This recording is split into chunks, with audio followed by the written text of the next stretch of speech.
Barging, Listen and Whisper on 3CX. To access Barging, Listen and Whisper, you will need a 3CX Pro or Enterprise edition.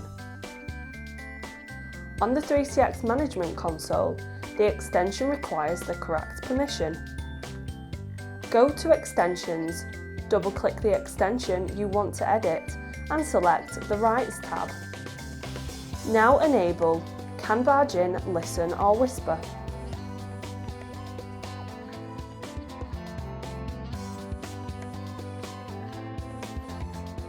On the 3CX web client, go to Switchboard and navigate to the caller.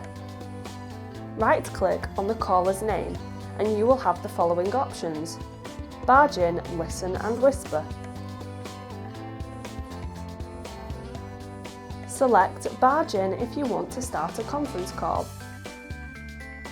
Listen enables you to listen into a call without either caller knowing, and Whisper allows you to speak with a colleague.